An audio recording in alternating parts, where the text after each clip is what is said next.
За би уг нь дахиад жоохон хүлээж байгаа дараагийнхаа бичлэгийг хий гэж бодчихсон хгүй тэгсэн чинь бүр YouTube-ын коммент дээр уншсан чинь намайг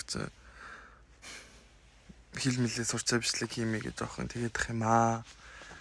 Тэгээд яг миний өмнөх бичлэгийг би шүн хийгээд оруулсан шүү дээ тий.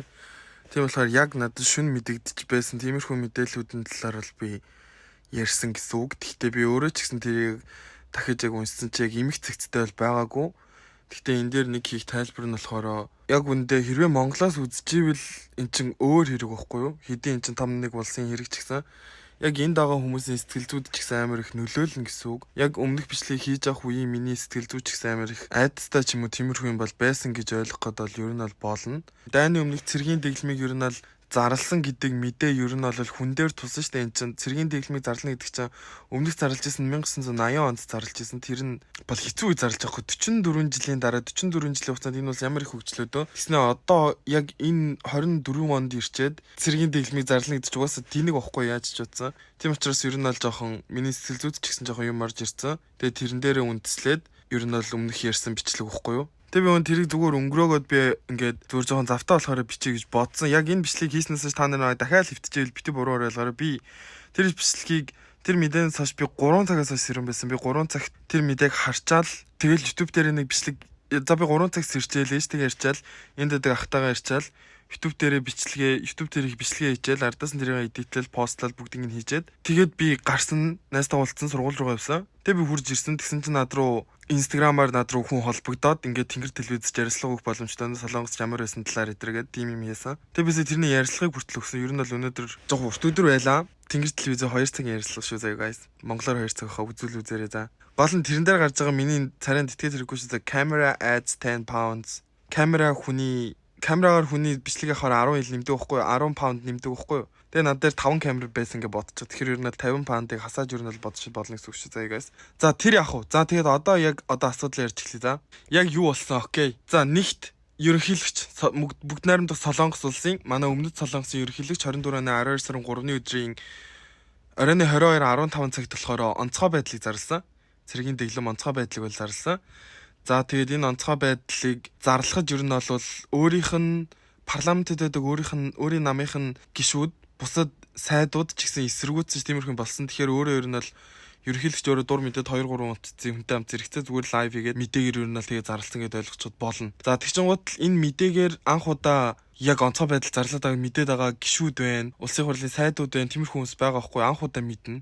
Ерөнхийлөгч маань юу ич вэ? Энэ бол яг what the fuck гэж ер нь бол бодож байгаа шүү дээ.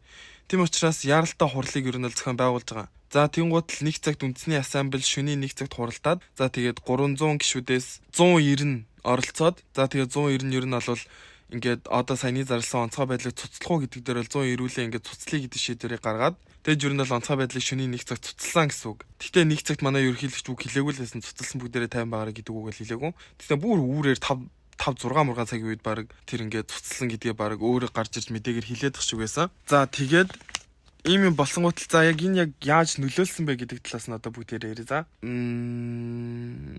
Би сая нөгөө нэг тэнгэр телевиз ярьслаа өгсөн гэдсэн шүү дээ. Тэрэндээ бэлдэх гэж байгаа юмнуудыг бичсэн байгаа.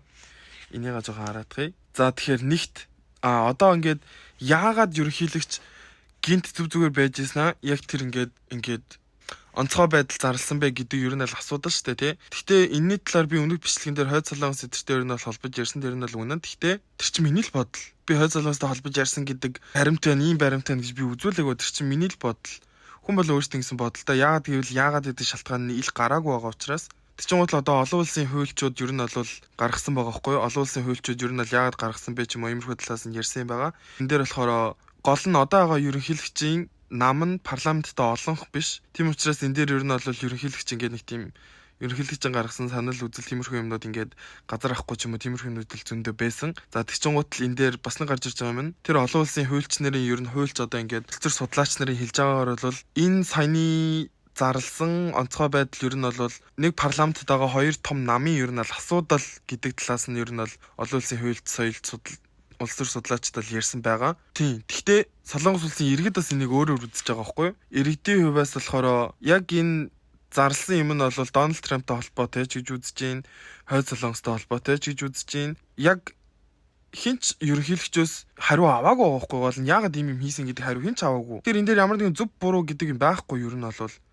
Гэхдээ яг улс төр судлаачид болон одоо олон улсын хуульчид хүмүүс ер нь бол өөрсдийн гэсэн баталгаатай нотлоотой юм ер нь л ярьж байгаа гэсэн үг шүү дээ. Тийм учраас энэ хүмүүсийн үгээр үг хийцэн ч болно. Би ч гэсэн энэ хүмүүсийн үгээр үг хийлгээл надаас хүн асуувал би хоёр ном нь хоорондоо ингээл ингэсэн тэгцэл гэж хариулах байхгүй юу. Гэхдээ зүгээр л хар шүн энэ олон улсын судлаачид ийм үг хэлэхээс өмнө миний бодож исэн бодол тэр байгаа даа. Тэгчингууд энэ асуудал Twitter дээр гарч ирлээ. X дээр гарч ирлээ. Одоо X болсон. X дээр гарч ирэхээр л хүмүүсийн ер нь бол солонгос хүмүүсийн хамгийн их хэлжсэн ер нь бол юмнууд нь болохоор нариганууд амар их байсан. Яг тэгвэл энийг ерөөс нэг тийм чухал асуудал гэж хүлэлцэж авахгүй байсан байхгүй юу? Яг тэгвэл хойд солонгосоос амар их юм агарын бөмбөлгөнд ор баас мас уяал хог мог уяал зөндөө юм явуулж явуулсан. Тэгэд энэ нь ингээд амар их давтамжтай яваад байцгууд хүмүүст ингээд дахиж нэг тиймэрхүү дантай холбоотой ч юм уу нэг тиймэрхүү холбоотой мэдээлэл тархинд нь ерөөсөө орж ирэхгүй байгаа байхгүй. Тийм болохоор энийг наригаагаар хүлээж авсан зөндөө хүмүүс яасан. Тэр чинь долларын үн үнэхээр ингээд вонтой харьцуулахад ингээд хамаагүй өсөөд явж байгаа нь ер нь бол бүр ингээд өөр нэг YouTube хаягийн бар лайваар бүр ингээд цацж ийсэн. Долларын үн бүр минутанд ингэж өсөж гин гэдэг. Тийм бол долларын үн өсөж гин гэдэг чинь солонгос долларын үн өсөж гин гэдэг чинь солонгос воны үн буурч гин гэсэн үг шүү дээ. Тийм учраас энэ бол эдийн засгийн амар том асуудал гэсэн үг яг жинкнээсээ. За тэр чинь бодлож байгаа соёл хурлаг талаас нь орё гэж бодоход тоглолтууд цуслагдсан. Одоо өнөөдөр болох байсан Dua Lipa-гийн тоглолт цуслагдсан гэж тэр зохион байгуулагчийн Instagram дээр тавигдсан ч гэсэн тэрнээс хойш яас үгүйг нь мэдэхгүй байна. За тэр чинь бодлоо үүнээс гадна үйлдвэрийн ингээд үйлдвэрчний эвсэл гээд хит хитийн эвслүүд ер нь бол ажил хаялтыг бол хийж байгаа байхгүй юу? Тийм учраас ажил хаялт байна л гэдэг чинь эдийн засгийн ямар нэгэн уналт үүснэ л гэсэн үг шүү дээ. За тэгээ хувьцааны үн солонгосын компаниудын хувьцаа нь солонгосын юм. Солонгос ч би байгаадаа магтаад байгаа юм биш. Гэхдээ ер нь бол том улсын тоонд орж байгаа шүү дээ, тий. Тийм учраас энэ улсын ингээд гадаад өөр компаниудтай харилцаатай ч юм уу ингээд гадаадд салбартаа ч юм уу иймэрхүү юм байлаа гэж бодоход тэнд байгаа солонгосын хувьцаанууд бүгдээрээ унжин гэсэн үг байхгүй юу? Солонгос хувьцаа унжин, солонгос койны үн унжин. Тэшингууд сая яг тэр саяны хитэн шүнчин биткойныг гүйлгээл бүгдээрээ солонгост бол болохгүй байсан. Тийм учраас ямар нэгэн воны үн унахаас өмнө мөнгө шийдвэрлэе гэсэн бодолтой хүмүүсээс мэл тэр мөрөөр нь бол бүтлгүүцэн гэсэн үг. Гэхдээ би сая харлаад гэсэн чинь воны үн яг ингээд миний шилжүүлдэг нэг Facebook гэдэг би тийшээ ороод харсан чинь нэг сүртэй унсан юм балал алга 2.44 бол хിവэрэ хэлээ. Тэгтээ энэ бол эхлэн штэ. Энэ асуудал ингээл дуусчих магадгүй. Тэгтээ дуусахгүй ч магадгүй. Яагаад гэвэл энд хүмүүс ажил хайцсан байна. Тэнд долларын үн өсөд воны үн унтсан байна. Тэр чинь энэ асуудал ингээд ер нь бол дуусахгүй гэсэн үг байхгүй юу? Эдийн засгийн хувьд амар том ингээд нэг юм үүсчлээ л гэсэн үг. Тэр чинь яг одоо ингээд яг одоо шууд X дээр хамгийн их хаштагтай юмнууд болохоор ерөнхийлөгчийг ажлаас нь гарга. Одоо энэ ерөнхийлөгч бас амар ингээд олон жил ер нь ингээд жоохон хараал хідэд яваад байгаа байхгүй юу? Ер нь бол энэ хүн өөрөө айгүй их асуудалтай байгаа болохоор энэ хүнийг ер нь бол ингээд буулгах талаас тэр ерөнхийлөгчийн намынхын гишүүд сайд нар хүртэл яг энэ талаас ярьж байгаа. Тийм учраас ер нь бол энэ ерөнхийлөгчийг буулгах цал дээр парламент ч өөртөө хилэлцэж байгаа. Ард иргэдэн ч ер нь бол буулгана гэдэг бол ингээд үгтэй бол байгаа. Тэчингууд миний тэр өмнөх шөнийн бичлэгийг та нар ингээд одоо тэр дор юм бичээд ямар ч хэрэггүй нь тэр үед болж исэн бичлэг байхгүй юу? Тэр үед яг юу болж исэн талаар миний хийсэн бичлэг. Тийм учраас тэр үеэс хойш одоо амар удаан цаг өнгөрцөн байна. Тэр он зөндөө юм боллоо шүү дээ. Сая тийм болохоор тэр өмнөх хийсэн бичлэгэндээ буруу юм бол байгаа. Тэр үедээ зөв байсан. Гэхдээ одоо бодоход буруу юмуд байгаа шүү дээ, тий. Тэгээ би тэрийг одоо яах вэ? Устгалтаа нь шүү дээ. Худлаа үнэн хандлт аваа яваад тахт нь би одоо тэрийг тэгэл байжлаг тэрийг үдчихэл ардаас нь энийг үзүүл тэгээд юмнууд нь ойлгох гэж найдаж байна. За өөр үлдээс юм байна миний хараадах юм. За окей.